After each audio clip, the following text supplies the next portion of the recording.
Bonsoir à vous, Cécile. Bonsoir, Anthony. Et Téhéran exerce donc toujours son contrôle sur ce passage, on le sait, stratégique. Oui, selon le site Marine Traffic, 9 navires sont passés par le détroit d'Ormuz depuis l'entrée en vigueur du cessez-le-feu. C'était dans la nuit de mardi à mercredi. 8 étaient iraniens et 1 battait pavillon gabonais. 800 sont toujours bloqués dans le golfe Persique. Et si on rajoute la mer d'Oman et les alentours, 3000 navires et pétroliers sont actuellement immobilisés. En fait, Téhéran a réussi à prendre en otage le monde grâce à ce bras maritime. Selon les experts, regardez, le monde fait face à un manque d'environ 11 millions de barils par jour. Fermer le détroit d'Ormuz pour les gardiens de la Révolution, c'est donc mieux qu'avoir l'arme nucléaire. Il est facile de le fermer et facile de l'ouvrir si l'adversaire se conforme à leurs exigences. Et l'Iran a même redessiné les routes que doivent emprunter ces navires. Oui, désormais, pour passer, tous doivent faire cap plus au nord, car Téhéran impose, regardez, 2 trajets uniques aussi, un sens de navigation. En rouge, on voit le trajet aller. Les cargos doivent passer au nord de l'île de Larak, puis au sud de l'île de Keshm. En vert, on voit le trajet retour qui s'effectue au sud de l'île de Larak, tout près de l'île. Les gardiens de la Révolution souhaitent également la mise en place d'un péage permanent pour, selon Téhéran, financer la reconstruction du pays. Depuis la guerre, un péage est déjà instauré de facto. Les quelques navires qui sont passés ont payé cher. L'Iran avance la somme, regardez, de $1 par baril de pétrole payé en crypto-monnaie ou en yuan, la devise chinoise. $1 par baril, c'est énorme quand on voit les quantités qui transitent par ce détroit. Avant la crise, il s'agissait de 20 millions de barils par jour. Et précisément, l'idée d'un péage ne fait pas consensus.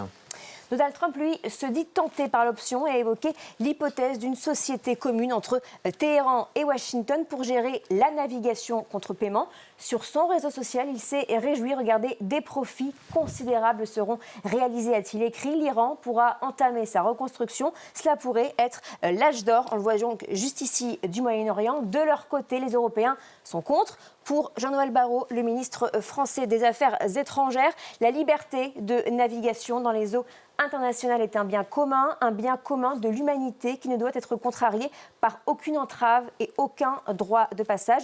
Même son de cloche du côté de la Commission européenne, aucun paiement ni péage quel qu'il soit. En théorie, la liberté de navigation est garantie, regardez, par la Convention des Nations Unies sur le droit de la mer de 1982. Ce principe s'applique à toutes les mers et à toutes les eaux. Les navires disposent aussi d'un droit de passage à condition de ne pas menacer la paix ni la sécurité de l'État côtier. L'Iran n'a, lui, pas le droit de les en empêcher ni de leur faire payer un droit de passage. Sauf que ni l'Iran ni les États-Unis n'ont ratifié la Convention. Ils peuvent donc s'y soustraire. Alors pourquoi les armateurs respectent ces nouvelles règles imposées par Téhéran ? Car Téhéran explique qu'il y a désormais des zones de danger. Comprenez des zones minées qui sont donc juste ici. Ce sont les zones dites dangereuses. Selon l'ONI, le service de renseignement maritime américain, la République islamique, regardez, disposerait entre 2000 à 6000 mines. Selon les experts, il en faudrait 300. Que 300, j'ai envie de vous dire, pour assurer un minage efficace du détroit. Donc les Iraniens peuvent largement le faire. Ils possèdent des mines de toutes sortes, des mines de contact, regardez, qui se déclenchent dès qu'elles sont touchées. Il s'agit de plus de 100 kg d'explosifs, donc les dégâts sont considérables, même si un seul engin a peu de chances de couler un pétrolier. Elles sont pour la plupart à Orin, c'est-à-dire que la mine est un flotteur explosif relié, on le voit, par un câble métallique qui s'appelle l'Orin à un crapaud posé sur le fond. Les mines sont réglées pour se situer à quelques mètres sous la surface de l'eau. Ils ont aussi des mines de fond, regardez, posées à moins de 100 mètres de profondeur et qui sont particulièrement difficiles à localiser une fois enfouies dans le sol marin. Ils ont aussi des mines acoustiques qui se déclenchent soit par une pression, soit par une détection de bruit. La solution serait donc de déminer cette zone. Oui, mais c'est une compétence qui est rare. Ce n'est pas une spécialité des Américains, mais elle est plutôt européenne. Le Royaume-Uni, la Belgique, les Pays-Bas et la France ont l'habitude de ces opérations car il a fallu déminer la Manche et la mer du Nord après la Seconde Guerre mondiale. Donc on ne l'a pas fait depuis longtemps, mais on sait le faire.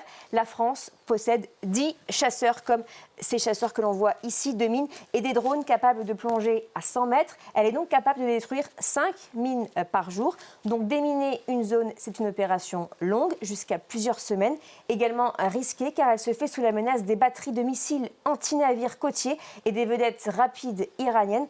Reste à savoir qui prendra ce risque et surtout si les Iraniens ont réellement miné la zone. Merci beaucoup Cécile Galluccio pour ces clés de l'info que l'on peut retrouver sur les réseaux sociaux, mais également évidemment sur notre site internet france24.com.